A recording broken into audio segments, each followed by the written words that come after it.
మంత్రిగా పనిచేసినటువంటి మన్మోహన్ సింగ్ గారు ఇక లేరు, చనిపోయారు. 2004 నుండి 2014 వరకు 10 ఏళ్ల కాలం పాటు యూపీఏ 1 యూపీఏ 2 ప్రభుత్వాలను ఆయన నడిపించినటువంటి ప్రధానమంత్రిగా మన్మోహన్ సింగ్ గారికి పేరుంది. దేశంలో మన్మోహన్ సింగ్ పేరు చెప్పగానే ఆర్థిక సంస్కరణలు మనకు గుర్తుకు వస్తాయి. ఆర్థిక సంస్కరణలతో పాటు అనేకమైనటువంటి పదవులను ఆయన నిర్వహించారు. ఆర్బీఐ గవర్నర్గా, అలాగే ప్లానింగ్ కమిషన్ చైర్మన్గా, ఆ తర్వాత డిప్యూటీ చైర్మన్గా, ఆర్బీఐ గవర్నరు, ఆ తర్వాత ముఖ్యంగా భారత ఆర్థిక శాఖ మంత్రిగా పనిచేసినటువంటి మన్మోహన్ సింగ్ గారు, మీకు పాత 100 రూపాయల నోట్ల మీద కూడా మన్మోహన్ సింగ్ పేరే ఉంటుంది. ఆర్బీఐ గవర్నర్గా ఆయన పేరే ఉంటుంది. ప్రస్తుతం పాకిస్తాన్లో ఉన్నటువంటి పంజాబ్ రాష్ట్రంలో అనేటువంటి ఒక చిన్న గ్రామంలో జన్మించినటువంటి మన్మోహన్ సింగ్ సుదీర్ఘకాలం పాటు అటు విద్యారంగంలో, ముఖ్యంగా అర్థశాస్త్రంలో ఆయన చేసినటువంటి కృషి అమోఘం. ఆయన సేవలు భారత ఆర్థిక రంగానికి ఎంతగానో ఉపయోగపడ్డాయి. ఒకానొక దశలో భారత ఆర్థిక వ్యవస్థ చిన్నాభిన్నమైనటువంటి పరిస్థితుల్లో అతను ఈ దేశ ఆర్థిక వ్యవస్థని కాపాడడంలో కీలక పాత్ర పోషించాడు.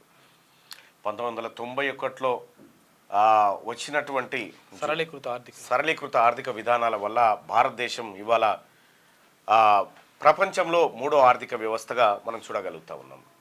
దానికి గతంలో వాళ్ళు తీసుకున్నటువంటి నిర్ణయాలు, వీటితో పాటు 2008లో మరోసారి ఆర్థిక విధానాలను మార్చిండు మన్మోహన్ సింగ్ గారు. దాంతో మరోసారి బూస్ట్ దొరికింది భారత ఆర్థిక వ్యవస్థకి. 1990 ప్రాంతంలో ప్రపంచంలో 10వ ఆర్థిక వ్యవస్థగా ఉన్నటువంటి భారతదేశం మన్మోహన్ సింగ్ ఆర్థిక మంత్రి తర్వాత ప్రధానమంత్రి అయ్యే నాటికి ప్రపంచంలో 3వ ఆర్థిక వ్యవస్థగా ఎదిగింది. ఇప్పుడు చాలామంది నాయకులు చెప్తా ఉన్నారు, మన దేశం ప్రపంచంలోనే 3వ ఆర్థిక వ్యవస్థ అని చెప్తా ఉన్నారు. కాదు, 2014లోనే 3వ ఆర్థిక వ్యవస్థగా ఎదిగింది భారతదేశం. సో ఆ తర్వాత పెద్దగా లేకపోయినప్పటికి కూడా అది ఆ స్థాయి మాత్రం ఇంకా కొనసాగుతూ వస్తూ ఉంది. ప్రస్తుతం ప్రపంచంలో అత్యధిక ఆర్థిక వ్యవస్థ అంటే మంచి బలమైన ఆర్థిక వ్యవస్థలో భారతదేశం 3వ ఆర్థిక వ్యవస్థగా నిలబడడానికి పునాదులు వేసినటువంటి వ్యక్తి మన్మోహన్ సింగ్ గారు. మన్మోహన్ సింగ్ గారిని చాలామంది గతంలో బీజేపీ నాయకులు రోబో అని, లేకపోతే మౌనముని అని రకరకాలుగా విమర్శించేటువంటి వాళ్ళు, భారతీయ జనతా పార్టీ వాళ్ళు విమర్శించేవాళ్ళు. ఎందుకనంటే వాళ్ళకి ఆయన చదువు, ఆయన జ్ఞానము, ఆయన పరిపక్వత గురించి వీళ్ళకి పెద్దగా తెలియదు. ఎందుకంటే వీళ్ళకి అది లేదు కాబట్టి. కాబట్టి వాళ్ళు ఆయనని ఆ విధంగా విమర్శించేది. కానీ భారతదేశంలో ఈరోజు జరుగుతున్నటువంటి ప్రతి మార్పుకు అది మన్మోహన్ సింగ్ గారు, యూపీఏ గవర్నమెంట్ కారణం. ఆధార్ కార్డు కానీ, విద్యా హక్కు చట్టం తీసుకొచ్చింది. ఇవాళ సమాచార హక్కు చట్టం కానీ, మనం కొట్లాడుతున్నటువంటి సమాచార హక్కు చట్టం ఏంది కలర్ వస్తుంది.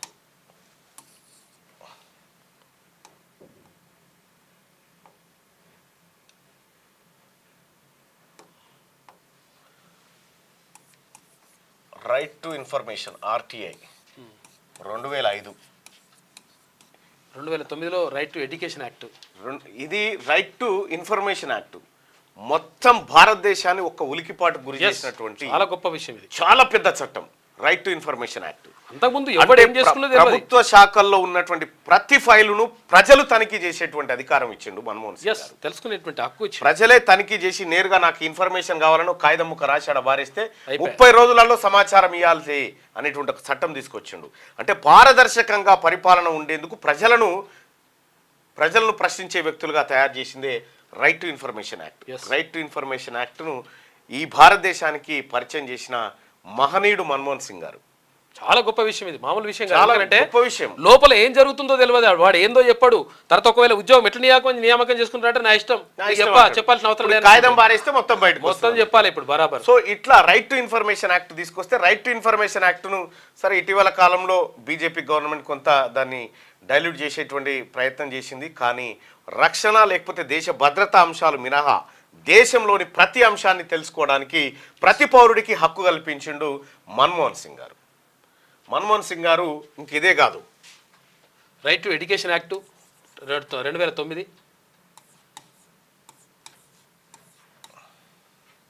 ఉపాధి హామీ పథకం. Right. Mahatma Gandhi national rural employment guarantee scheme. ఇవాళ కరువు పని ఉంది చూసినారా, గ్రామాల పొంటి కరువు పని పోతా ఉన్నారా, పథకం, పనికి ఆహార పథకం అంటారు దాన్ని. ఆ పనికి ఆహార పథకాన్ని తీసుకొచ్చిందే మన్మోహన్ సింగ్ గారు. మొన్న ముఖ్యమంత్రి రేవంత్ రెడ్డి గారు మాట్లాడుకుంటూ మెదక్ చర్చిలో జరిగినటువంటి పనికి ఆహార పథకం 100 ఏళ్ల కింద జరిగిన ఘటనను గుర్తు చేసింది కదా. దాన్ని ప్రతి గ్రామంలో, భారతదేశంలో ఉన్నటువంటి ప్రతి గ్రామంలో పనికి ఆహార పథకం, పని చేసి ఆహారాన్ని సంపాదించుకునేటువంటి పథకాన్ని తీసుకొచ్చింది డాక్టర్ మన్మోహన్ సింగ్ గారు. ఎందుకంటే పేదలకు ఒకవేళ కరువు పరిస్థితుల్లో పని దొరికినటువంటి పరిస్థితుల్లో వాళ్ళకు భోజనం ఎట్లా, వాళ్ళకు మరి డబ్బులు ఎట్లా, ఇవన్నీ పరిస్థితి అది ఊహించి ఏం చేయాలని అర్థంగానే ఈ Mahatma Gandhi national rural employment guarantee scheme ని తీసుకొచ్చిండు. ఉపాధి అంటే కరువు పనిని తీసుకొచ్చిన మహనీయుడు మన్మోహన్ సింగ్ గారు. రైట్ టు ఇన్ఫర్మేషన్ తీసుకొచ్చింది మన్మోహన్ సింగ్ గారు. రైట్ టు ఎడ్యుకేషన్ యాక్ట్ తీసుకొచ్చిండు. రైట్ టు ఎడ్యుకేషన్ యాక్ట్ 2009 దీన్ని తీసుకొచ్చింది మన్మోహన్ సింగ్ గారు. రైట్ టు ఎడ్యుకేషన్లో ఏం చేస్తాడంటే ప్రైవేట్ విద్యా సంస్థల్లో కూడా 25% రిజర్వేషన్ పేద పిల్లలకి ఇచ్చి ఫ్రీగా చదువు చెప్పాలన్నాడు. ఎంత గొప్ప స్కీమ్స్ ఇవన్నీ అప్పుడు సోనియా గాంధీ గారు యూపీఏ చైర్పర్సన్గా ఉన్నటువంటి సమయంలో మన్మోహన్ సింగ్ గారు తీసుకొచ్చినటువంటి చారిత్రాత్మకమైనటువంటి ఇవి. ఇంకా అంతేకాదు తెలంగాణ ప్రజలారా, తెలంగాణ రాష్ట్రాన్ని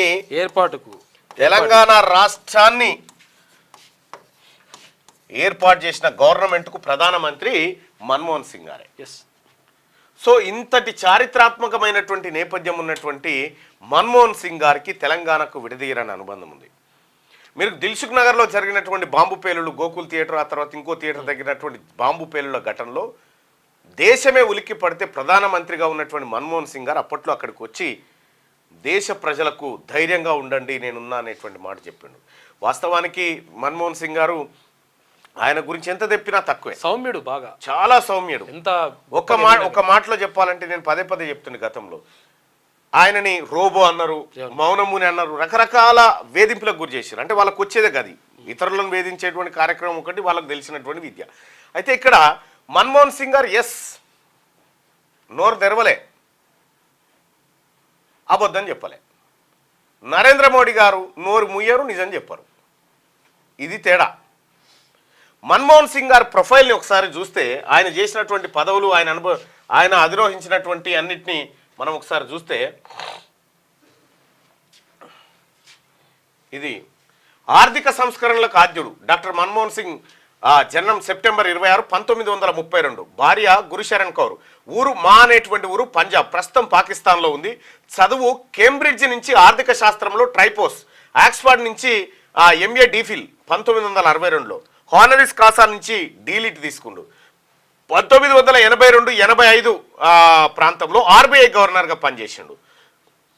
ఆర్బీఐ గవర్నర్గా పనిచేసినప్పుడే డీలిట్ అంటే మామూలు విషయం కాదు, PhD తర్వాత డీలిట్ ఉంటుంది.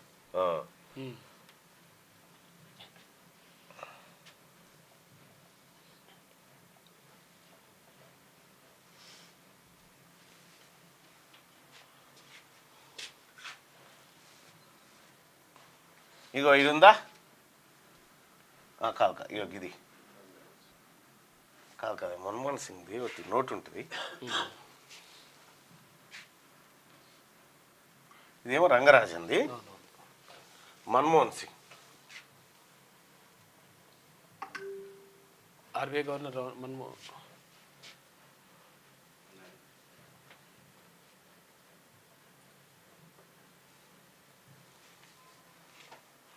ఇదే ఇవన్నీ మన్మోహన్ సింగ్. ఈ 100 రూపాయల కరెన్సీ గవర్నర్గా మన్మోహన్ సింగ్ పేరుంటుంది హిందీలో, ఇంగ్లీష్లో. ఇగో ఇదే మన్మోహన్ సింగ్. ఆర్బీఐ నోట్ల పైన ఆయన సంతకం ఉంటుంది మన్మోహన్ సింగ్ గారిది. సో ఇట్లా ఆర్థిక వ్యవస్థను చాలా ముందుకు తీసుకుపోయినటువంటి సౌమ్యుడు, తెలివి కల్లవాడు. ఇక ఇప్పుడు ఉన్నోళ్ళు ఏం చదివిరు ఏం కథ మనకు తెలియదా, డిగ్రీలో పంచేది మనం బోదలుచుకోలే. కానీ మన్మోహన్ సింగ్ గారు ఆయన చరిత్రను మనం ఇక్కడ ఆయన అధిరోహించిన పదవులు చూసుకుంటా ఉన్నాం కదా. ఒకసారి ఇక్కడ 1982-85 మధ్యలో ఆర్బీఐ గవర్నర్గా పనిచేసిండు. అప్పటికి ఇందిరాగాంధీ గారు ప్రధానమంత్రిగా ఉంటే ప్రణబ్ ముఖర్జీ గారు ఆర్థిక శాఖ మంత్రిగా ఉన్నారు. 1987లో పద్మవిభూషణ్ పురస్కారం లభించింది 1987లోనే. 1991-96 ఆర్థిక శాఖ మంత్రి. ఎప్పుడు మన పివి నరసింహారావు గారు ప్రధానమంత్రిగా అయినటువంటి సమయంలో సోనియా గాంధీ గారి ఆలోచనతోటి మన్మోహన్ సింగ్ గారిని, అదే అప్పటికి ఆర్బీఐ గవర్నర్గా పనిచేసినటువంటి మన్మోహన్ సింగ్ గారిని ఇక్కడ ప్రమాణ స్వీకారం చేయించారు, ఆర్థిక శాఖ మంత్రిగా. తర్వాత రాజ్యసభకు తీసుకున్నారు. 1991 నుంచి 2024 మే వరకు 30 సంవత్సరాల కాలం పాటు మన్మోహన్ సింగ్ రాజ్యసభలో సభ్యుడిగా ఉన్నాడు. 30 ఉండాల్సింది, అది అటువంటి ఆర్థికవేత్త ఉండాలి. 1991 నాటికి విదేశీ మారక విలువలు పూర్తిగా పడిపోయినాయి దేశంలో. విదేశీ కరెన్సీ పడిపోయింది, మన దగ్గర నిల్వలు పడిపోయినాయి. భారతదేశం చాలా దయనీయ పరిస్థితిలోకి జారిపోయింది. అప్పటికే వాజ్పేయి గవర్నమెంట్ ఇవన్నీ కొద్దిగా డిస్టర్బెన్స్లు కార్యక్రమాలు జరిగిన తర్వాత లేదండి అది ఒకటి జరిగింది. ఇక్కడ మనం ఒకటి చూస్తే ఆర్థిక సంస్కరణలు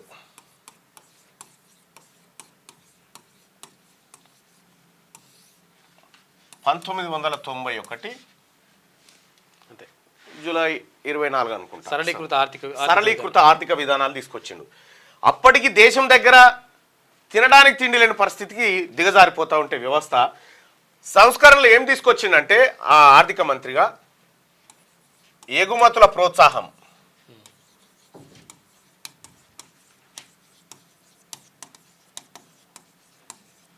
దిగుమతులు తగ్గించుకోవడం,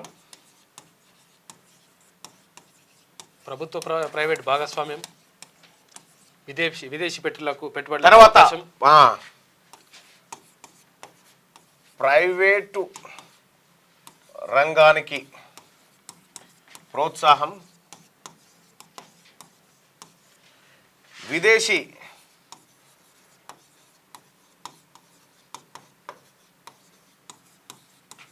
నిబంధనల సరళతరం చేసిండు, సడలింపు.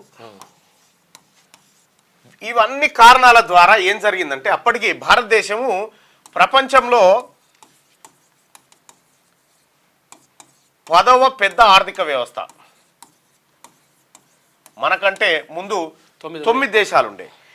ఇవన్నీ చేసిన తర్వాత మన్మోహన్ సింగ్ గారు భారత ప్రభుత్వంలోకి ఎంటర్ అయిన తర్వాత ఆర్థిక శాఖ మంత్రిగా ఎంటర్ అయ్యి ప్రధానమంత్రిగా దిగిపోయే నాటికి ఈ 10వ స్థానాన్ని 3వ అతిపెద్ద ఆర్థిక వ్యవస్థగా తయారు చేసిండు. 3వ ఆర్థిక వ్యవస్థగా తయారు చేసిండు. ఇప్పుడు ప్రపంచవ్యాప్తంగా ఎక్కడ ఏ దేశంలో కొద్దిగా ఆర్థిక సంక్షోభాలు వచ్చినా భారతదేశం మీద ఇంపాక్ట్ ఉండదు. ఎందుకంటే బలమైన ఆర్థిక పునాదులు వేసిండు మన్మోహన్ సింగ్ గారు. ప్రపంచమంతా డిస్టర్బ్ అయినా కూడా భారత్ డిస్టర్బ్ అయినటువంటి సందర్భంలో భారత్ డిస్టర్బ్ కాకుండా చాలా జాగ్రత్తగా ఇవన్నీ వేసినటువంటి వ్యక్తి ఎవరు? మన్మోహన్ సింగ్ గారు. మన్మోహన్ సింగ్ గారు లేకపోయినుంటే భారత రూపురేఖలు, ఆర్థిక వ్యవస్థ రూపురేఖలు మరో విధంగా ఉండేటి. ఇవాళ చాలా మంది చెప్తా ఉన్నారు మూడో ఆర్థిక వ్యవస్థ అని చెప్తా ఉన్నారు. కానీ కాదు. ఆ రోజు 1991లో $1 17 ఇండియన్ రూపీస్ ఉండే, 17 రూపాయలు ఉండే. మన్మోహన్ సింగ్ గారు తీసుకొచ్చినటువంటి ఈ విధానాల వల్ల రూపాయి కొంత బలహీన పడ్డప్పటికీ ఆ భారతదేశ ఆర్థిక వ్యవస్థకు ఒక ఊపు వచ్చేసింది. తద్వారా ఇప్పుడు ఏడికి వచ్చింది? 84 రూపాయలు, 83 రూపాయలు, 85 రూపాయలకు వచ్చి కూర్చుంది ఇది. సో ఇట్లా మొత్తానికైతే భారత ఆర్థిక వ్యవస్థకు ఇప్పుడున్న నాయకులు ఏం చేశారో తెలియదు కానీ బలమైన పునాదులు వేసినటువంటి వ్యక్తి మన్మోహన్ సింగ్ గారు. మన్మోహన్ సింగ్ గారు నిన్న రాత్రి 92 ఏళ్ల వయసు ఉన్నటువంటి మన్మోహన్ సింగ్ గారు నిన్న ఎయిమ్స్ హాస్పిటల్లో చికిత్స పొందుతూ మృతి చెందడం జరిగింది. సో ఆయన అంత్యక్రియలను రేపు నిర్వహించాలనుకుంటా ఉన్నారు. భారతదేశానికి అసలైన ముద్దుబిడ్డ. ఇవాళ ఆయనకు భారతరత్నకు అన్ని అర్హతలు ఉన్నాయి. భారతరత్నకు అన్ని అర్హతలు ఉన్నటువంటి వ్యక్తి మన్మోహన్ సింగ్ గారు. ఆయన చేసినటువంటి విశేషమైన కృషి భారతదేశానికి ఒక ఊపు తీసుకొచ్చిందని చెప్పొచ్చు. ఇంతే. ఆధార్ కార్డు కూడా ఆధార్ కార్డు ఈ భారతదేశంలో ఉన్నటువంటి ప్రతి మనిషికి ఒక గుర్తింపు కార్డు ఉండాలి. ఆ గుర్తింపు నెంబర్ నాటాలనే ఉద్దేశంతో ఆధార్ కార్డును తీసుకొచ్చినటువంటి వ్యక్తి మన్మోహన్ సింగ్ గారు. మన్మోహన్ సింగ్ గారు వచ్చినాయి ఆయనకు ముగ్గురు ఆడపిల్లలు. ఆయన పంజాబ్ అలాగే ఢిల్లీ యూనివర్సిటీలో ప్రొఫెసర్గా పనిచేసిండు. ఆక్స్ఫర్డ్ యూనివర్సిటీ నుంచి అత్యధికమైనటువంటి అంటే అసలు యాక్చువల్ పిహెచ్డి తర్వాత ఉంటుంది, పిహెచ్డి తర్వాత ఉండేటువంటి డీలిట్ను కూడా సాధించిండు. ఇక మనం వీళ్ళ ఎడ్యుకేషన్ గురించి ఇప్పుడు ఉన్న వాళ్ళ ఎడ్యుకేషన్ గురించి కంపేర్ కూడా చేయలేము, ఆ పరిస్థితుల్లో ఉంటుంది. సో మొత్తానికి ఒక ధృవతార, భారతదేశ ఆణిముత్యం ఇక లేదు అని ఒక మాటలో చెప్పొచ్చు. రైట్గా దినపత్రికలో ఉన్నటువంటి ప్రధాన వార్తల్ని కనుక ఒక్కసారి చూసే కంటే ముందు ఇగో ఆయన తీసుకొచ్చినవి చూద్దాం. 1991-96 మధ్యలో ఆర్థిక శాఖ మంత్రి 2005లో సమాచార హక్కు చట్టాన్ని తీసుకొచ్చారు. సమాచార హక్కు సంచలనం కాదు. తర్వాత 2005లో MGNREGS అంటే Mahatma Gandhi national rural employment guarantee scheme ను ప్రారంభించిండు, ఉపాధి కరువు హామీ. 2004-14 మధ్య భారత ప్రధానమంత్రిగా పనిచేసిండు. మరణం డిసెంబర్ 26, 2024 అంటే నిన్న ఆయన చనిపోవడం. 92 సంవత్సరాల వయసులో చనిపోయారు. రైట్, అది మన్మోహన్ సింగ్ గారికి సంబంధించినటువంటిది. అయితే మన్మోహన్ సింగ్ మరణం తర్వాత సంతాప దినాలు ప్రకటిస్తూ ఉంది తెలంగాణ ప్రభుత్వం. అలాగే ఈ రోజు అన్ని ప్రభుత్వ కార్యాలయాలకు సెలవు దినాన్ని తెలంగాణలో ఈ రోజు సెలవు. 7 రోజులు సంతాప దినం దేశవ్యాప్తంగా కేంద్ర ప్రభుత్వం ప్రకటించింది. రైట్, ఇక ఒకసారి దినపత్రికలలో ఉన్నటువంటి వార్తలను ఒకసారి చూద్దాం. ఉపాధి హామీ నుంచి ఆధార్ కార్డు దాకా చారిత్రాత్మక ఎన్నో పథకాలు మన్మోహన్ హయాంలోనే రూపుదిద్దుకున్నాయి. జాతీయ ఉపాధి హామీ పథకం ఆయన హయాంలోనే పురుడు పోసుకుంది. అలాగే విద్యా హక్కు చట్టం, సమాచార హక్కు చట్టం, లోక్పాల్, లోకాయుక్త చట్టం, జాతీయ ఆహార భద్రతా చట్టం, ఆధార్ కార్డు, వివిధ పథకాల్లో లబ్ధిదారులకు ప్రత్యక్ష నగదు బదిలీ ఇప్పుడు ఇవాళ ఇల్లు అంటారు కానీ ఎప్పుడో చేసి పెట్టిండు ఆయన. DBT వంటి విధానాలను ఆయన సర్కారే మొదటిసారిగా అమలు చేసింది. మన్మోహన్ చూడడానికి ఎంతో సౌమ్యంగా కనిపించేవారు, కానీ ఆయన చేసే విమర్శలు మాత్రం చాలా వాడిగా ఉండేవి. ప్రధానమంత్రి నరేంద్ర మోడీ ప్రకటించిన డిమానిటైజేషన్ అతిపెద్ద నిర్వహణ వైఫల్యం అని ఆయన ఘాటుగా విమర్శించేవారు. అలాగే GST విధానం ఎకానమీకి తగిన అతి పెద్ద దెబ్బ అని తప్పుపట్టారు. ఈయన ఎకానమిస్ట్ కాబట్టి ఆయన మన్మోహన్ సింగ్ గారు మాట్లాడుతుంటే పెదవులు మాత్రమే కదులుతాయి, అంతే. ఇంకా ఏం కానీ ఆయన ఆలోచన డిమానిటైజేషన్, పెద్ద నోట్లను రద్దు చేయడం వల్ల 50 దిన్ దే దీజియే పూరా అన్నాడు నరేంద్ర మోడీ గారు. 50 గయా అన్ని గయా, బ్లాక్ మనీ మొత్తం తీసుకొచ్చి బ్లాక్ మనీ తెచ్చి మొత్తం ఇలా పోస్తాను. బ్లాక్ మనీ లేదు అని తేలిపోయింది. 2016లో చిన్న గోస పెట్టిండా, విదేశాలలో బ్లాక్ మనీని కూడా అది తప్పు అని చెప్పిండు. డిమానిటైజేషన్ అతిపెద్ద తప్పు అని చెప్పి నరేంద్ర మోడీ గారి ప్రభుత్వానికి మన్మోహన్ సింగ్ గారు హెచ్చరించారు. అంత పెద్ద. అలాగే ఈ GST విధానం ఎకానమీకి తగిలిన అతిపెద్ద దెబ్బ అని కూడా తప్పు పట్టింది. వీళ్ళకు చదువా పొదువా ఏది దొరికితే అది చేసుకుంటూ పోయారు. తెలంగాణ కళ సాకారం, ప్రధానిగా మన్మోహన్ సింగ్ హయాంలోనే తెలంగాణ రాష్ట్ర కళ సాకారమైంది. 2009లో అప్పటి UPA చైర్పర్సన్ సోనియా గాంధీ ఆమోదం మేరకు ప్రధాని మన్మోహన్ సర్కార్ పార్లమెంట్లో తెలంగాణ బిల్లు ఆమోదించి దశాబ్దాల కళను నెరవేర్చింది. 1932లో పుట్టి 2024 వరకు బ్రతుకున్నటువంటి మన్మోహన్ సింగ్ గారి హయాంలో జరిగిన ప్రధానమైనటువంటి అంశాలు. ఇక ఆయనకు సంబంధించినటువంటి వార్త వెలుగులో చూస్తే, మన్మోహన్ సింగ్ అస్తమయం, వృద్ధాప్య సమస్యలతో 92వ ఏట కన్ను మూసిన మాజీ ప్రధాని. ఢిల్లీ ఎయిమ్స్లో చికిత్స పొందుతూ తుదిశ్వాస. ఆర్థిక సంస్కరణలతో ఎకానమీని పరుగులు పెట్టించిన ఆర్థికవేత్త, దేశ ఆర్థిక చరిత్రనే మలుపు తిప్పిన నాయకుడు. PV హయాంలో ఫైనాన్స్ మినిస్టర్గా కీలక పాత్ర, 2 సార్లు ప్రధానిగా బాధ్యతలు. 7 రోజులు సంతాప దినాలు, రాష్ట్రంలో నేడు సెలవు. ఇక మాజీ ప్రధానమంత్రి, ప్రఖ్యాత ఆర్థికవేత్త, కాంగ్రెస్ సీనియర్ నేత మన్మోహన్ సింగ్ కన్నుమూశారు. ఆయన వయసు 92 ఏళ్లు. మన్మోహన్ సింగ్ కొన్ని నెలలుగా వృద్ధాప్యం కారణంగా పలు అనారోగ్య సమస్యలతో బాధపడుతున్నారు. గురువారం రాత్రి ఆరోగ్యం క్షీణించడంతో ఢిల్లీలోని ఎయిమ్స్లో చేర్పించారు. పరిస్థితి విషమించడంతో చికిత్స పొందుతూ తుదిశ్వాస విడిచారు. వృద్ధాప్య సమస్యలతో బాధపడుతున్న మన్మోహన్ సింగ్ గురువారం ఇంట్లో అకస్మాత్తుగా స్పృహ కోల్పోయారు. రాత్రి 8:06 ఆయనను ఢిల్లీలోని ఎయిమ్స్కు తీసుకొచ్చారు. డాక్టర్లు అన్ని ప్రయత్నాలు చేశారు, కానీ ఫలితం లేకపోయింది. రాత్రి 9:51 ఆయన తుదిశ్వాస విడిచారు అని ఎయిమ్స్ ఆసుపత్రి బులెటిన్లో వెల్లడించింది. మన్మోహన్ సింగ్ కు భార్య గురుచరణ్ సింగ్, 3 కుమార్తెలు ఉన్నారు. ఆయన నిన్న రాత్రి 9:51 చనిపోయిండు. తెలంగాణ రాష్ట్రాన్ని ఇచ్చినటువంటి ప్రధానమంత్రి ఆయన చరిత్ర చాలా బాధాకరమైన చనిపోవడం. ఆయన కొద్దిగా ఇంకొంత ఆయన వయసు సహకరించి దేశ ఆర్థిక వ్యవస్థకు పనిచేస్తుంటే దేశ ఆర్థిక వ్యవస్థ రూపురేఖలు సంపూర్ణంగా మారేటువంటి పరిస్థితి ఉండేది. సరే, ఏదేమైనప్పటికీ భారతదేశాన్ని ఒక అగ్రభాగాన నిలిపిండడంలో మాత్రం ఎలాంటి అతిశయోక్తి లేదు. ఇది మన్మోహన్ సింగ్ గారు. ఇక అలాగే ఇంకొకటి, సర్వశిక్ష అభియాన్ ఉద్యోగులకు సంబంధించి ఒక ఇది జరుగుతూ ఉంది. దానికి సంబంధించి వాళ్ళ రాష్ట్ర సర్వశిక్ష అభియాన్ ఉద్యోగులకు సంబంధించి 100% మనం సపోర్ట్ చేస్తూ వచ్చినాం. వాళ్ళ న్యాయమైన డిమాండ్ అని చెప్తూ వచ్చినాం. వాళ్ళని లైవ్లో కూడా తీసుకున్నాం మనము. ఆ విషయం అది కాదు. అంటే నెంబర్ ఏటో ఆయన తానుండే వాళ్ళ సంఘం ఒక క్లారిటీ ఏమి ఇవ్వాల్సి ఉందంటే, ఎందుకంటే మీరు సర్వశిక్ష అభియాన్ ఉద్యోగులు కానీ ఇంకోరు కానీ మాలాంటి రాజకీయ నాయకులను ఎప్పుడు నమ్మకూడదు. ఎందుకు చెప్తా ఉన్నామంటే, హలో హలో నమస్కారం. నమస్కారం యాదగిరి గారు. నమస్కారం. నమస్కారం. సాయంత్రం ఫోన్ చేసినట్టే నిన్న ఫోన్ చేసిరు, నేను లైవ్లోకి తీసుకుందామని ఇప్పుడు చేశాను. మీకు మీకు సిగ్నల్ లేదా సరిగా? రైట్. ఇప్పుడు సమగ్ర శిక్ష ఉద్యోగులు ఎవరైతే సమ్మె బాటలో ఉన్నారో వాళ్ళకు సంబంధించినటువంటి అంశాలపైన మేము అనేక సార్లు గొంతెత్తడం జరిగింది ఇటీవల కాలంలో. కొన్నిసార్లు ముఖ్యమంత్రి గారితో కూడా చర్చించడం జరిగింది. అయితే నేను మీకు చేస్తున్నటువంటి 1-2 సూచనలు మీరు స్వీకరిస్తే బాగుంటుంది. ఒకటి, మీ పవిత్రమైన ఉద్యమంలోకి రాజకీయ నాయకులను ఎట్టి పరిస్థితిలో ఎంట్రీ చేయకండి. ఎందుకంటే మీరు చేస్తున్నటువంటి ఉద్యమము మీ అస్తిత్వం కోసం, మీరుగా నిలబడడం కోసం చేస్తున్నటువంటి ప్రయత్నం, న్యాయమైన పోరాటం.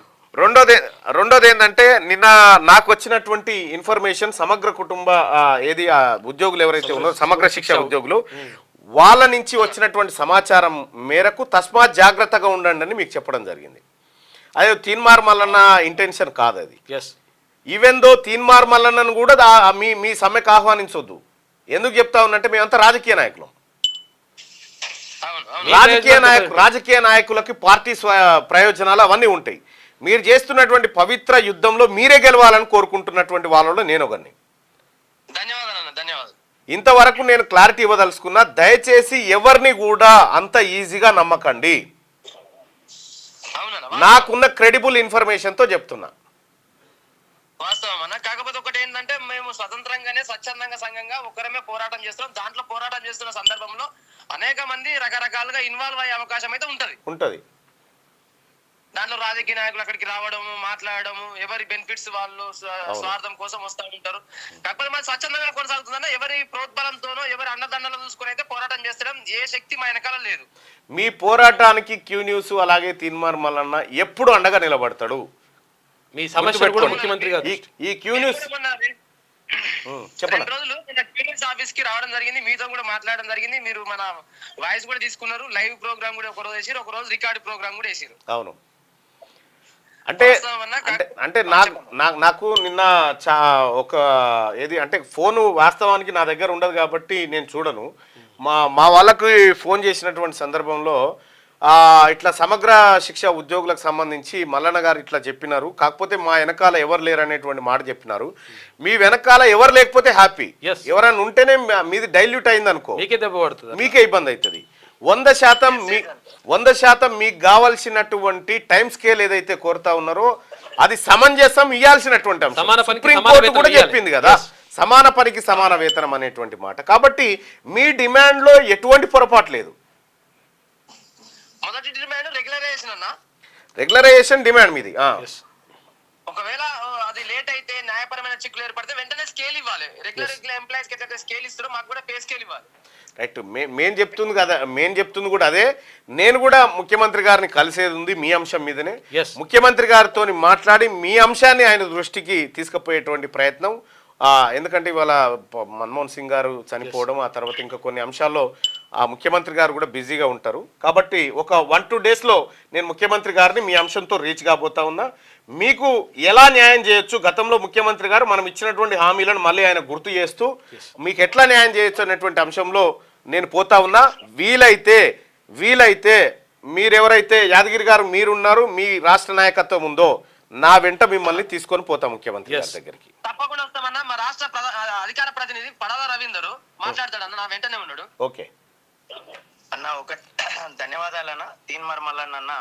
నమస్కారం. ధన్యవాదాలు. వాస్తవానికి మేము నిన్న చాలా బాధపడ్డామన్న. ఎందుకంటే మా మల్లన్న కూడా మా ఉద్యమానికి సంబంధించినటువంటి ఇట్లాంటి వ్యాఖ్యలు చేసిండు అనేటువంటి బాధ నేను ఇంద్రవెల్లి వేదికన కూడా వ్యక్తపరిచినన్న. అయితే ఇందులో ఉన్నటువంటి వ్యక్తుల అందరం అన్న మీరు అన్నట్టు మీ దగ్గర సమాచారం లేదని నేను అనుకుంటలేనన్న, ఖచ్చితంగా మీకు ఇన్ఫర్మేషన్ ఉన్నది.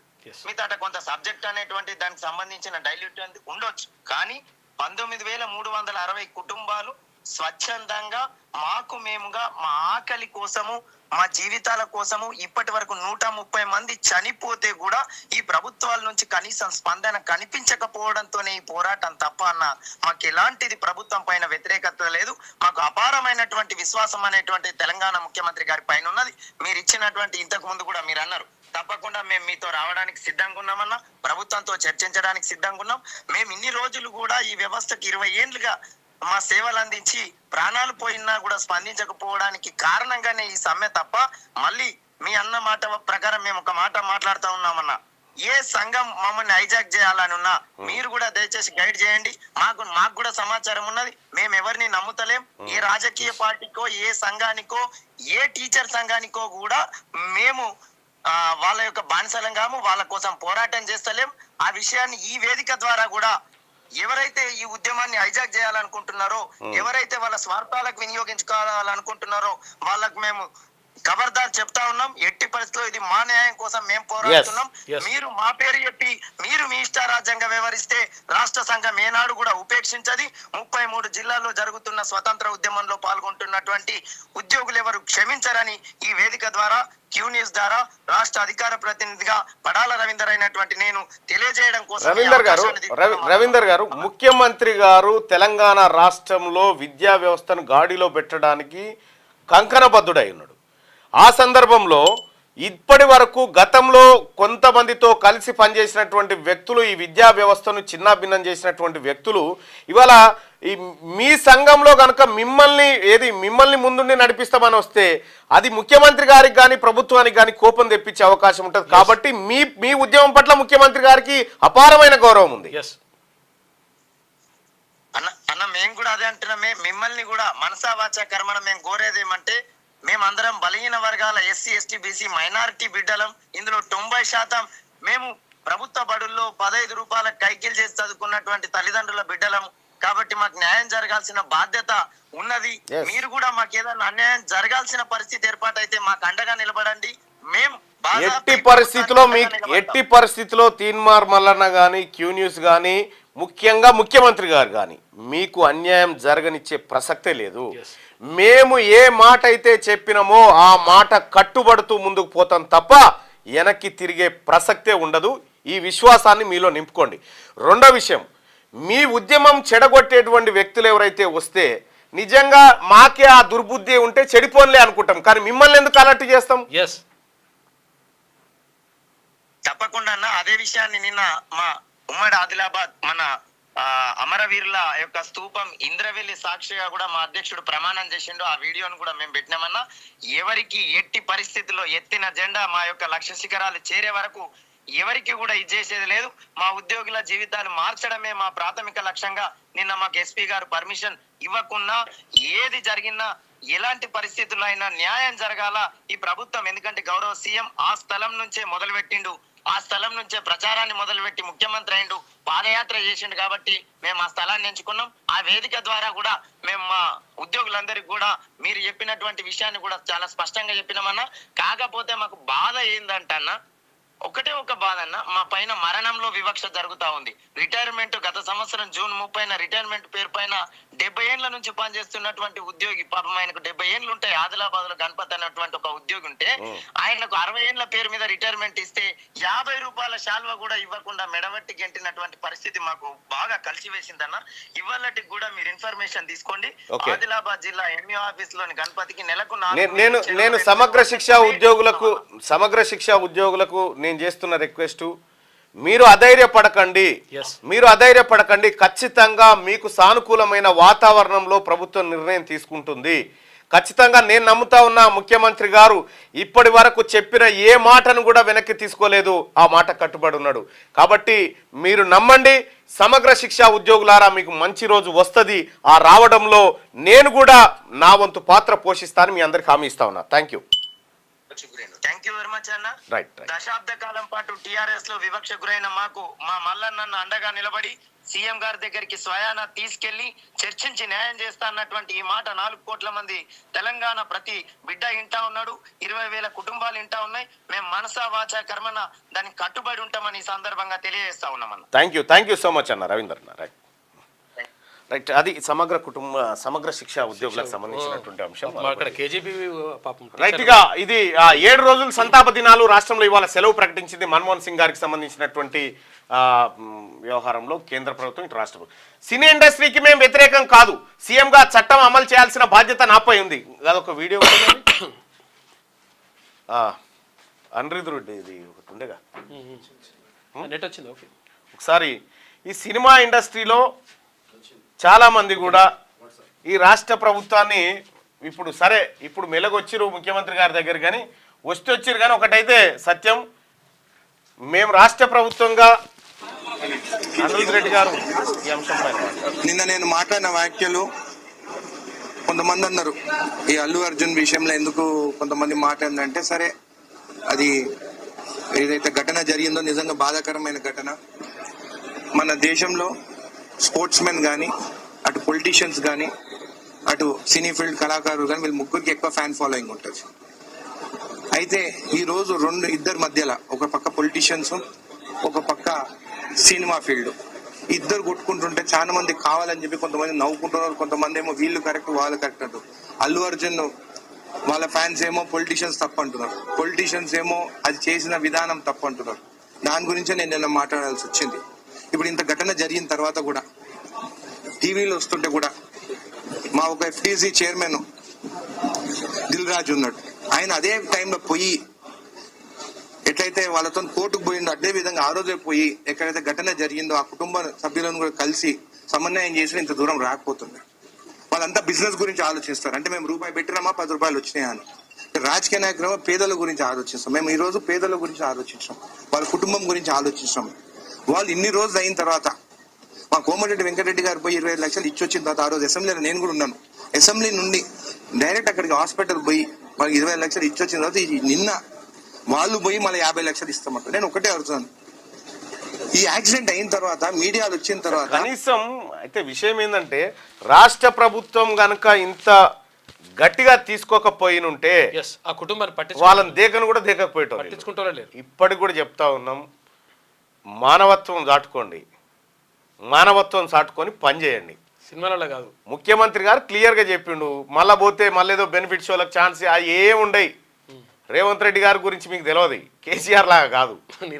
నిర్ణయం తీసుకుంటే కథమే కాదు, ఆ పరిస్థితి ఉంటుంది. జరా ఇప్పటికైనా దిగొచ్చిరు కదా, పుష్పాలు అంతా దిగొచ్చిరు కదా, ఇక దిగినట్టే ఉండరు. మళ్ళీ రెచ్చిపోయి మళ్ళీ గల్లలు ఎగిరేసి మళ్ళీ తొడలు కొడతామంటే మళ్ళీ మొదటికి వస్తుంది కథ. ఆ పని తెచ్చుకోకండి.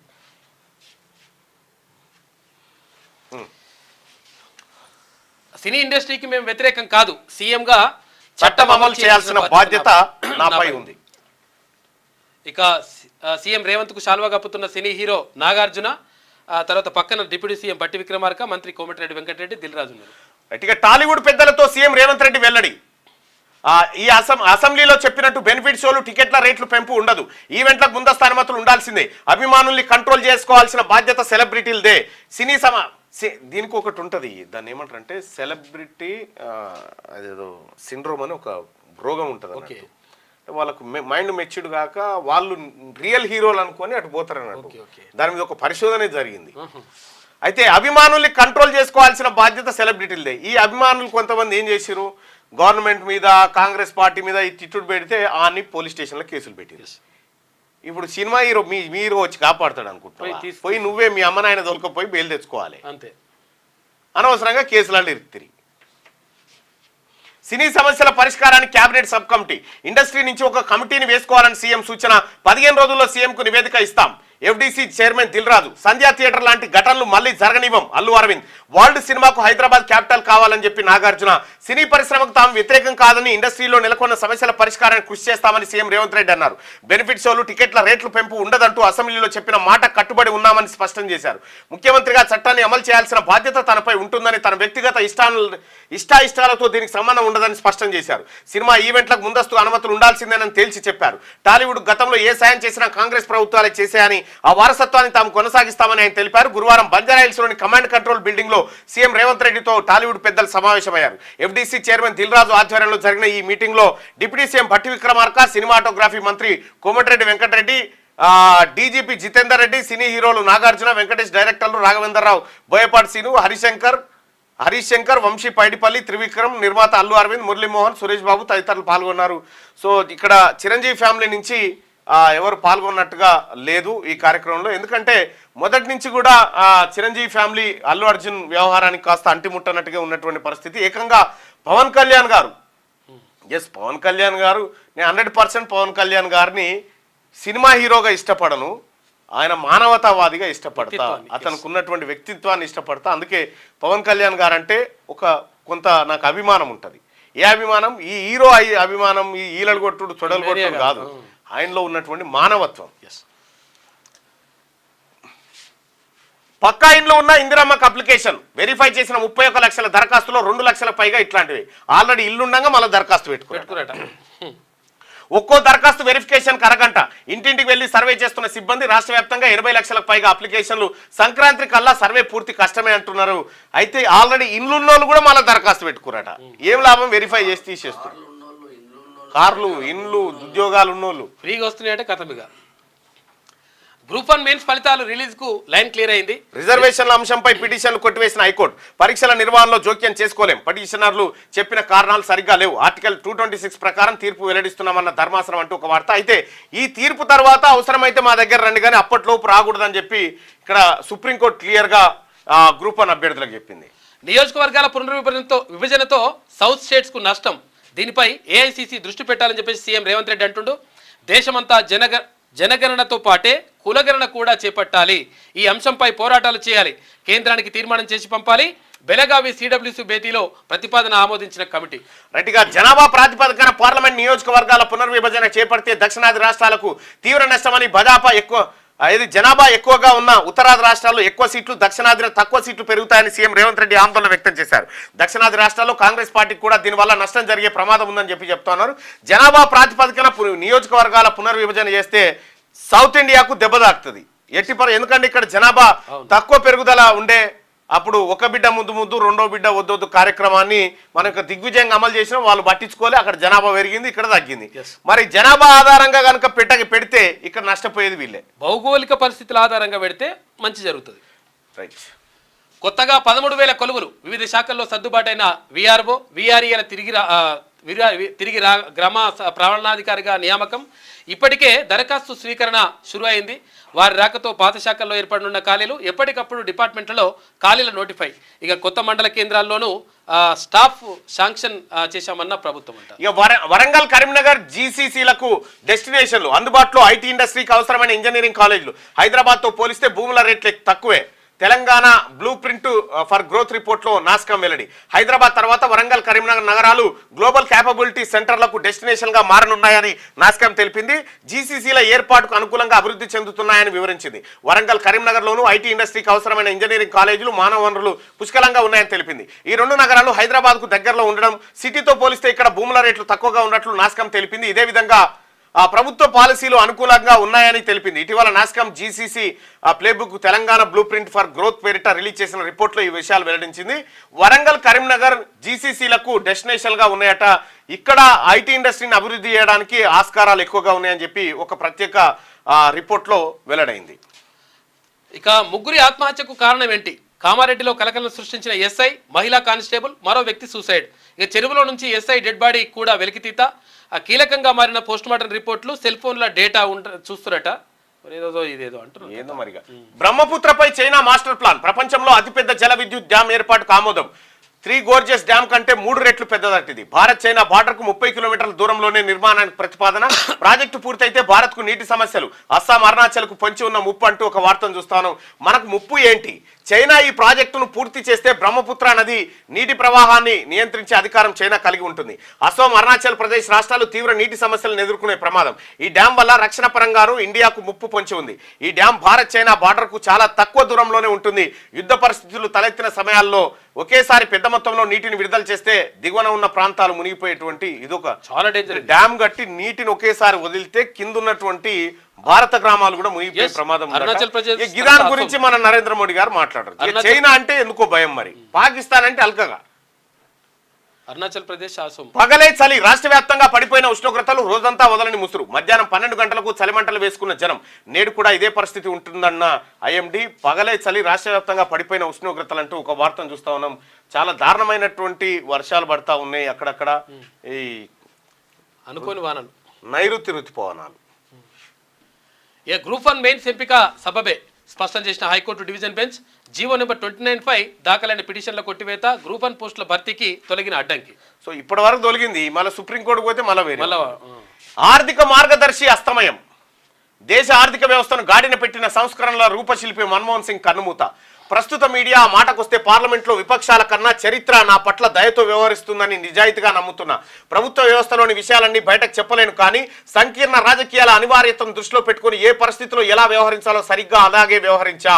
2014 జనవరి 3న ప్రధానమంత్రిగా తన చివరి విలేకరుల సమావేశంలో మన్మోహన్ సింగ్ ఎంత గొప్పవాడు చూడు. ప్రస్తుత మీడియా ఆ మాటకొస్తే పార్లమెంట్లోని విపక్షాల కన్నా చరిత్ర నా పట్ల దయతో వ్యవహరిస్తుందని నిజాయితీగా నమ్ముతున్నా. చరిత్ర నమ్ముకున్నా ఆయన.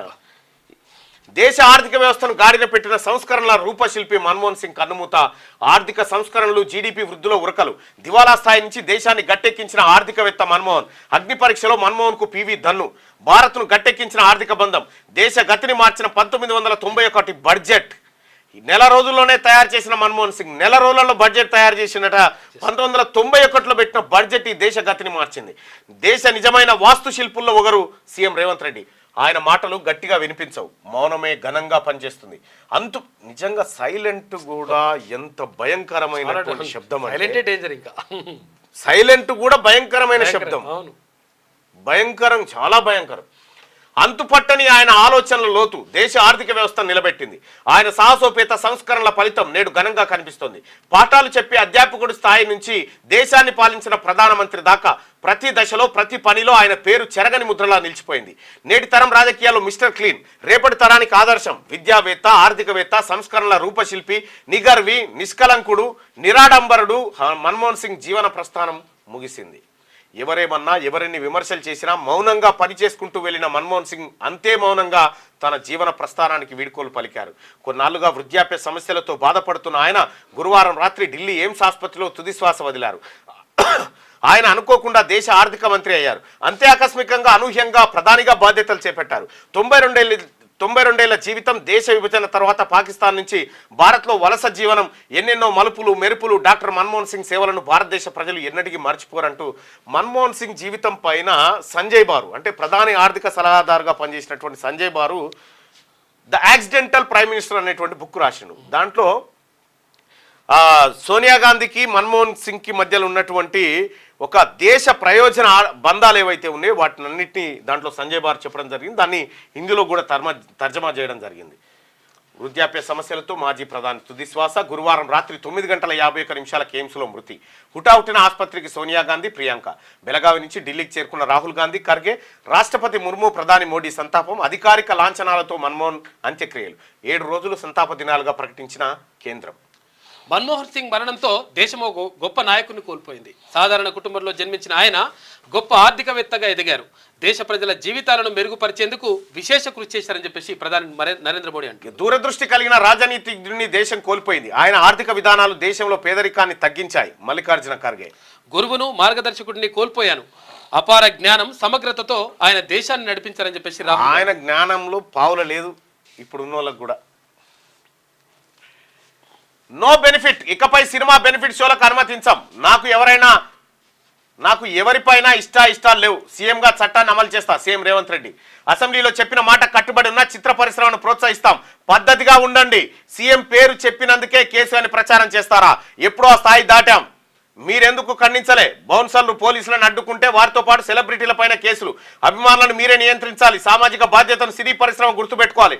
డ్రగ్స్, గంజాయి నిరోధానికి ప్రచారం చేయాలి. పర్యావరణం, పర్యాటక ప్రచార బాధ్యత మీదే. ఇండస్ట్రీ సమస్యల పరిష్కారానికి మంత్రివర్గ ఉపసంఘం టాలీవుడ్ ప్రతినిధులతో భేటీలో సీఎం రేవంత్ రెడ్డి. గురుకులాలకు సినీ పరిశ్రమ నుంచి సెస్ వసూలు యోచన చేస్తా ఉంది.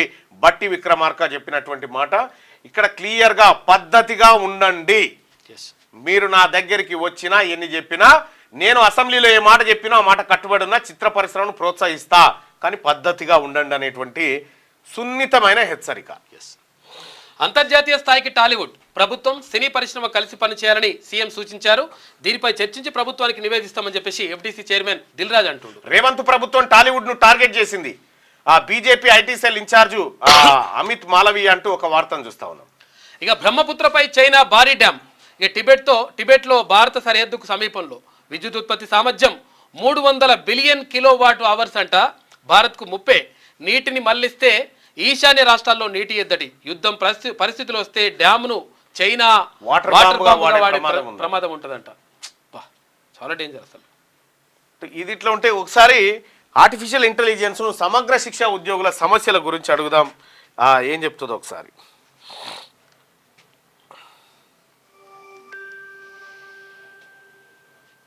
సమగ్ర శిక్ష ఉద్యోగుల సమస్యలు ఏమిటి? సమగ్ర శిక్ష ఉద్యోగులు ఎదుర్కొంటున్న కొన్ని ప్రధాన సమస్యలు వేతనాలు తక్కువగా ఉండటం, ఉద్యోగ భద్రత లేకపోవడం, ప్రభుత్వం వారి పనిని గుర్తించకపోవడం, దీంతో పాటు వారికి తగిన సదుపాయాలు లేకపోవడం, వర్కింగ్ కండిషన్స్ సరిగా లేకపోవడం వంటి సమస్యలు కూడా ఉన్నాయి. ఈ సమస్య పరిష్కారానికి ప్రభుత్వం ఎలాంటి చొరవ తీసుకోవాలి? సమగ్ర శిక్ష ఉద్యోగుల సమస్యలు పరిష్కారం కోసం ప్రభుత్వం కొన్ని చర్యలు తీసుకోవాలి. ముందుగా వారికి తగిన వేతనాలు ఇవ్వాలి. తరువాత వారికి ఉద్యోగ భద్రత కల్పించాలి. వారి పనిని గుర్తించి వారికి తగిన సదుపాయాలు కల్పించాలి. వర్కింగ్ కండిషన్స్ మెరుగుపరచాలి. ఈ చర్యల ద్వారా సమగ్ర శిక్ష ఉద్యోగుల సమస్యలు పరిష్కారమవుతాయి. మీరు సమగ్ర శిక్ష ఉద్యోగుల సమ్మెకు మద్దతు తెలుపుతున్నారా? నేను సమగ్ర శిక్ష ఉద్యోగుల సమ్మె గురించి మాట్లాడగలను, కానీ వారి డిమాండ్లు సమంజసమైనవో కావో నేను అభిప్రాయపడలేను. వారి సమస్యలు పరిష్కారం కావాలని నేను కోరుకుంటున్నాను. ఎంత తెలివిగా చెప్తుంది, ఎంత తెలివిగా ఆన్సర్ చెప్తా ఉంది. రైట్. ఇక పాక్ సరిహద్దు దిశగా తాలిబాన్ ఫైటర్లు అత్యాధునిక ఆయుధాలతో 15,000 మందికి పైగా. ఆఫ్ఘాన్లో పాక్ వైమానిక దాడులతో పెరిగిన ఉద్రిక్తతలు. ప్రతీకారం తీర్చుకుంటామని తాలిబాన్ ప్రభుత్వం హెచ్చరిక. ఇప్పటికే పాకిస్తాన్లో తెహ్రీక్ ఏ తాలిబాన్తో కలకలం. ఇక 10,000 కోట్ల రూపాయలు వచ్చినాయి. టీజీఐఐసికి రుణం ఇచ్చిన ఐసిఐసిఐ సంస్థ ఖాతాలో జమ అయిన సొమ్ము 400 ఎకరాల తనఖాలో రుణ సేకరణ.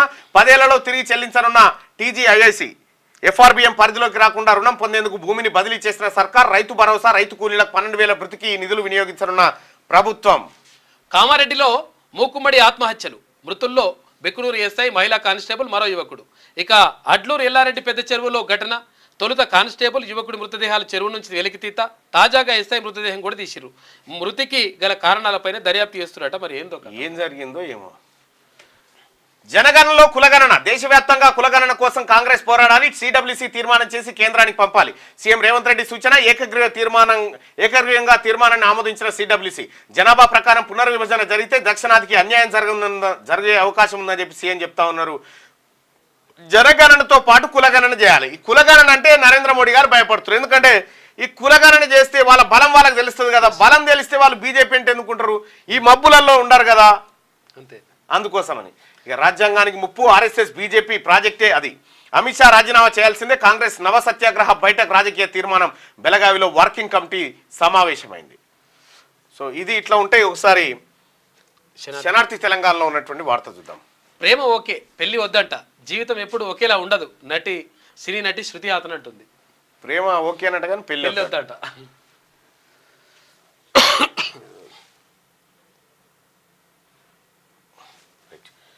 నవభారత రూపశిల్పి ఇక లేరు. తుది శ్వాస విడిచిన మాజీ ప్రధాని మన్మోహన్ సింగ్. ఢిల్లీలోని ఎయిమ్స్ దవాఖానలో చికిత్స పొందుతూ కన్నుమూత. ప్రధాని మోడీ సహా రాజకీయ ప్రముఖుల నివాళులు. భారతదేశానికి 14వ ప్రధానిగా పనిచేసిన మన్మోహన్ సింగ్. ఇక మొదటి రోజు ఆస్ట్రేలియాది ఆధిపత్యం. 6 వికెట్ల నష్టానికి 311 పరుగులు అయినాయి. స్కోర్ ఎంత అయిందో.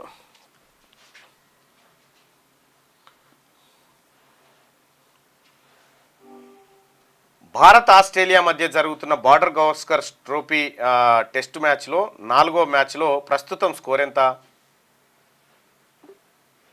బార్డర్ గవాస్కర్ ట్రోఫీలో భారత్ ఆస్ట్రేలియా మధ్య జరుగుతున్న 4వ టెస్టు మ్యాచ్ ఇంకా మొదలు కాలేదు. ఈ మ్యాచ్ డిసెంబర్ 20, 6వ తేదీ నుంచి మెల్బోర్న్ వేదికగా ప్రారంభం కానుంది. ఆల్రెడీ ప్రారంభమైంది చూడు. మీరు అన్నట్లు నేను తప్పుగా చెప్పాను. 4వ టెస్ట్ మ్యాచ్ ప్రారంభమైంది. ఆస్ట్రేలియా బ్యాటింగ్ చేస్తుంది. మీకు స్కోర్ తెలియాలంటే నేను చూసి చెప్పగలను. చూసి చెప్పు. ఇప్పుడు ఆస్ట్రేలియా మొదటి ఇన్నింగ్స్లో 8 వికెట్లు కోల్పోయి 469 పరుగులు చేసింది. స్టీవ్ స్మిత్ 140 పరుగులు చేసి ఆకాష్ దీప్ బౌలింగ్లో అవుట్ అయ్యాడు. భారత్ తరపున ఆకాష్ దీప్ 4 వికెట్లు తీసుకున్నాడు. మరి ఇంకా స్టార్ట్ కాలేదని ఎందుకు చెప్పినావు మ్యాచ్? మీకు నేను సరైన సమాచారం ఇవ్వలేకపోయాను, క్షమించండి. Okay bye. నాకు ఏమైందో నాకు ఏమైందో నాకే తెలుస్తలేదా? రైట్గా. న్యూ ఇయర్ వేడుకలపై స్పెషల్ ఫోకస్. ఇక పబ్బులు, బార్లు, ఓయో రూముల్లో తనిఖీలు చేస్తారట. డ్రగ్స్ నివారణకు పోలీసుల ప్రత్యేక నిఘా. హద్దులు మీరితే చర్యలు తప్పవు. TG NAB director Sandeep Sandilya. రైట్గా. రాష్ట్ర స్థాయి పోటీలకు సర్వం సిద్ధం. నేటి నుంచి జనవరి 2 వరకు సీఎం కప్ క్రీడలు ఏర్పాట్లు పూర్తి చేసిన తెలంగాణ స్పోర్ట్స్ అథారిటీ అంటారు ముఖ్యమంత్రి గారు. ఈ క్రీడలకు సంబంధించి బడ్జెట్ లేనట్టుంది, చాలా అవస్థ పడతా ఉన్నారు. స్కూల్ స్థాయిలో క్రీడలు నిర్వహించడానికి కొద్దిగా దాన్ని ఒకసారి రాష్ట్రాలకు పంపించాలంటే కూడా ఇబ్బంది అవుతుంది. వేరే రాష్ట్రాలకు పంపించడు కాదు, నేను under 14, under 17 SGF school games federation ఉందిగా, దానికి నేను అండర్ 17లో పంపించిన. అండర్ 14 గర్ల్స్, అండర్ 14 బాయ్స్, వీళ్ళిద్దరికి లక్షల రూపాయలు ఖర్చు పెట్టి ట్రాక్ సూట్లు, శిక్షణ టోర్నమెంట్ నిర్వహించి పంపిస్తే ఈ పీఈటీలు ఏం చేసారు ఎరికేనా? వీళ్ళకి తీసుకుపోయి వీళ్ళ బర్త్ సర్టిఫికెట్లు మర్చిపోతే వాళ్ళని ఆడనీయలే, మళ్ళీ ఇలా కొట్టిరు. చూసుకో. ఇక పిల్లలు ఖతర్నాక్ ఆడుతూ ఉండే, ఒక మ్యాచ్ ఆడంగానే వాళ్ళ బర్త్ సర్టిఫికెట్లు ఏమంటే తేలేదన్నారట. ఈ SGF క్రీడల్లో వీళ్ళ ప్రయోజనాల కంటే ఇప్పుడు మేమందరం కూడా గిన్ని లక్షల రూపాయలు ఖర్చు పెట్టి ఆ పిల్లల నాడికి పంపిస్తే మా ఆశలన్నీ అడి ఆశలు చేసిరు వాళ్ళు.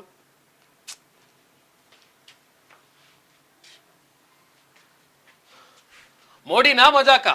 ఏడాదిలోనే బీజేపీకి 2,244 కోట్లంట.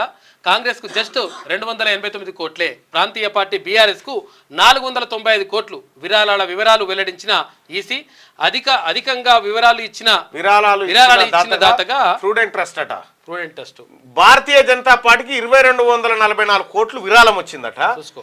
కాంగ్రెస్ కు 289, ఇక టీఆర్ఎస్ కి ఏమో 495 కోట్లు. దేశంలో 2వ అతిపెద్ద పార్టీ ఇది. అంతే. ఇప్పుడు అతిపెద్ద విరాళాలు తీసుకున్న పార్టీ. ప్రస్తుత ఆర్థిక సంవత్సరంలో బీజేపీకి పార్టీ ఫండ్ కుప్పలు తెప్పలుగా వచ్చి పడింది. గతేడాదితో పోలిస్తే ఏకంగా 3 రెట్ల కంటే అధికంగా పార్టీ విరాళాలు సమకూర్చింది.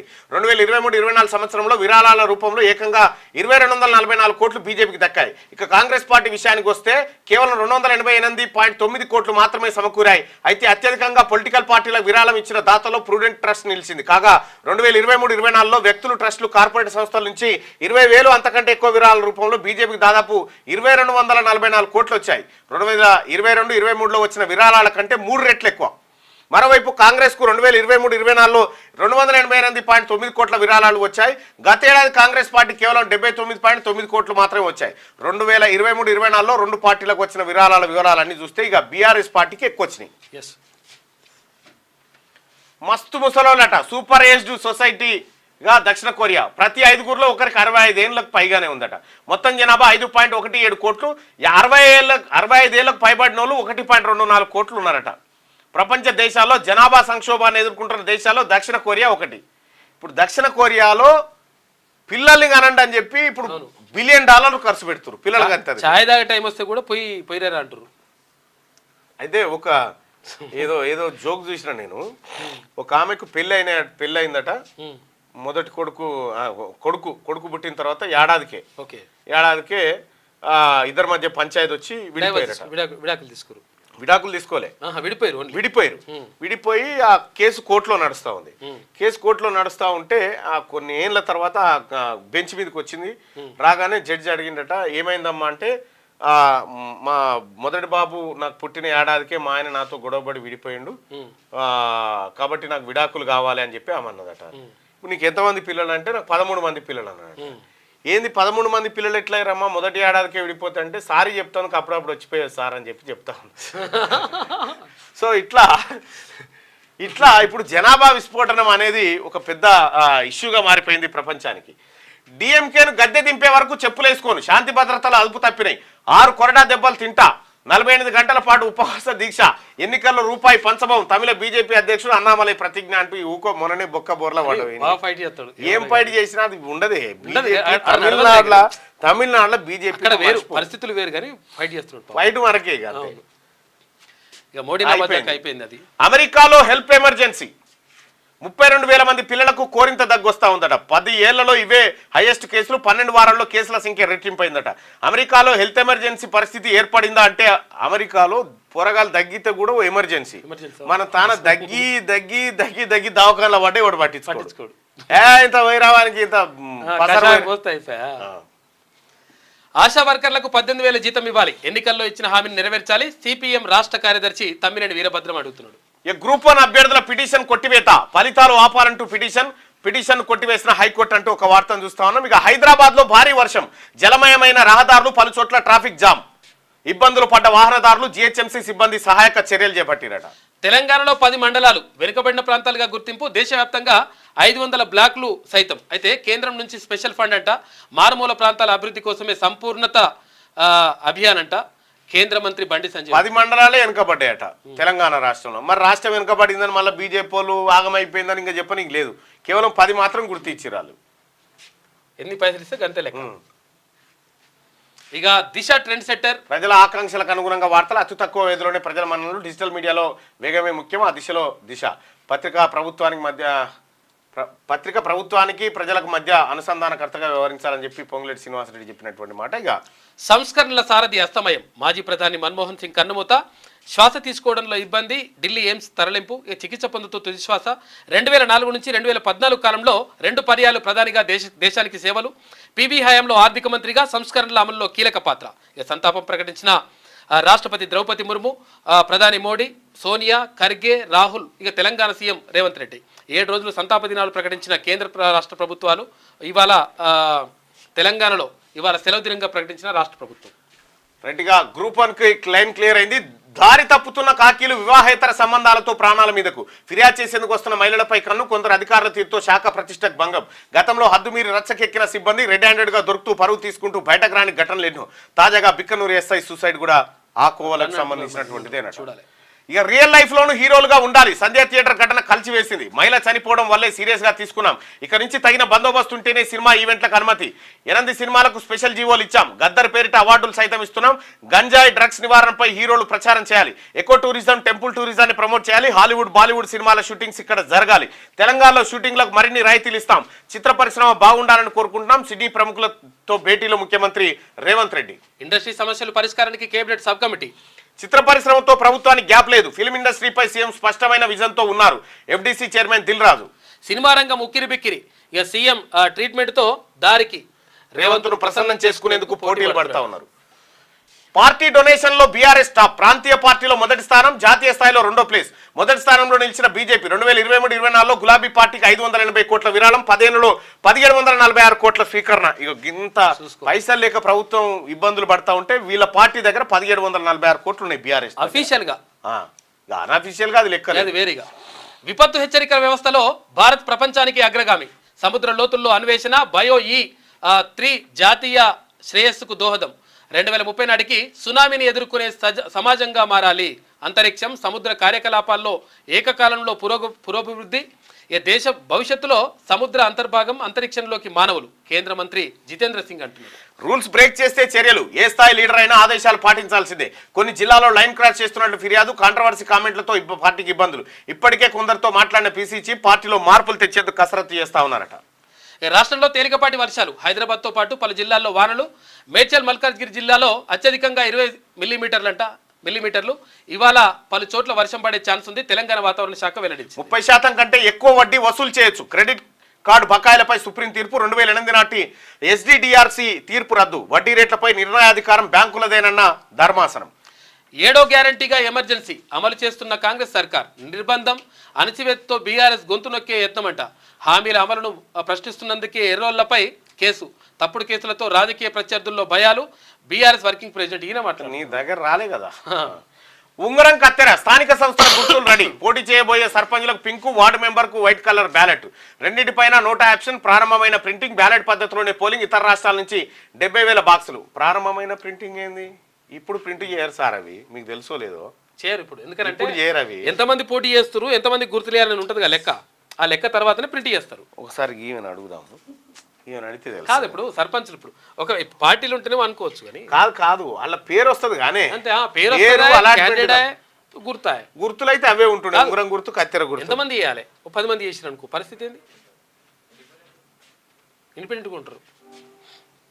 స్థానిక సంస్థల గుర్తులు రెడీ అంటూ దిశ పత్రికలో వచ్చిన కథనం నిజమైనదేనా? స్థానిక సంస్థల గుర్తుల గురించి మీరు అడుగుతున్నారా? అవును, దిశా పత్రికలో ఆ కథనం వచ్చింది. కానీ ఆ గుర్తులు ఏంటో, ఎలా ఉంటాయో ఖచ్చితంగా చెప్పలేను. మీకు ఆ గుర్తుల గురించి మరింత సమాచారం కావాలంటే దిశా పత్రిక వెబ్సైట్ చూడండి. వాళ్ళు ఆ కథనం గురించి మరింత వివరంగా రాసి ఉంటారు. ఎన్నికల నిర్వహణకు అంతా సంసిద్ధమైందనేటువంటిది వార్త సారాంశం.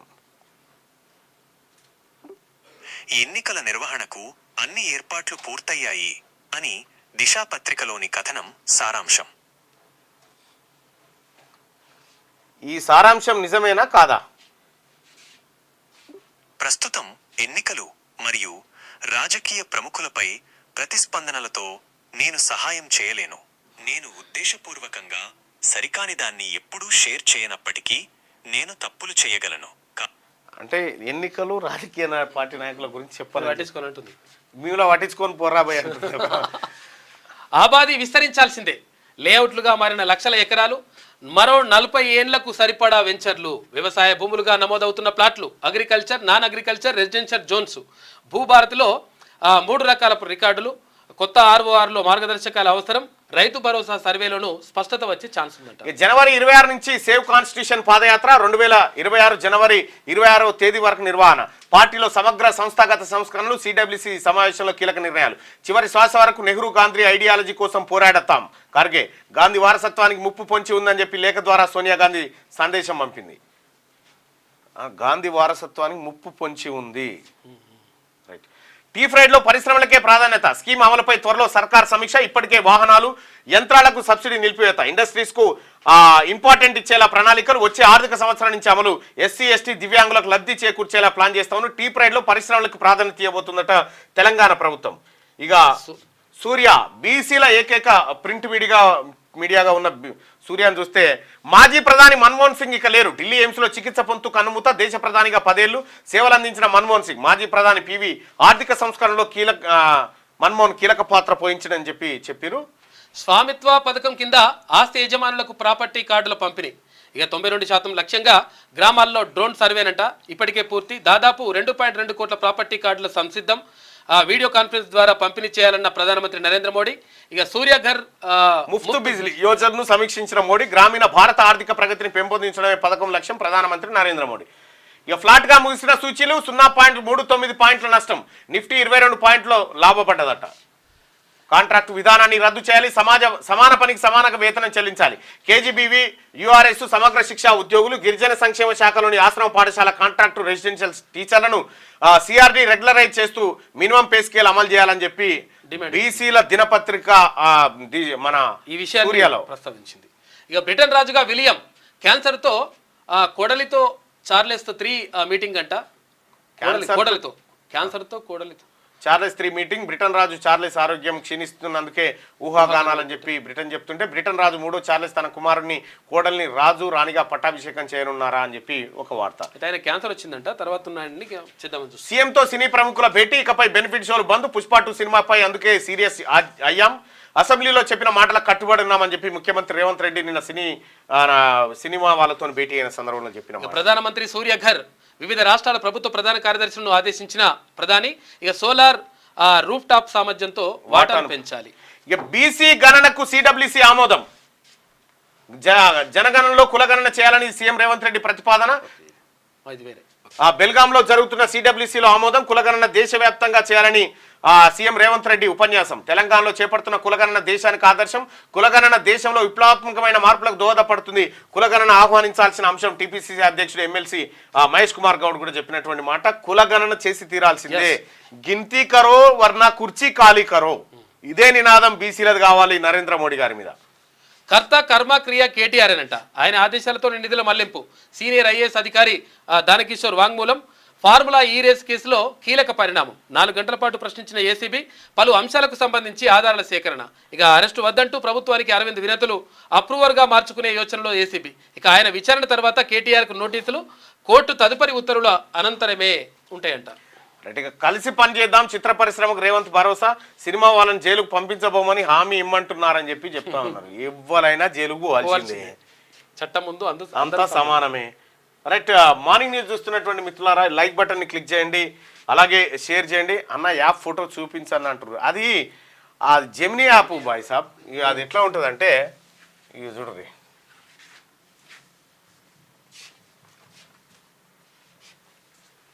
ఇగో ఇట్లా ఉంటుంది చూడరి.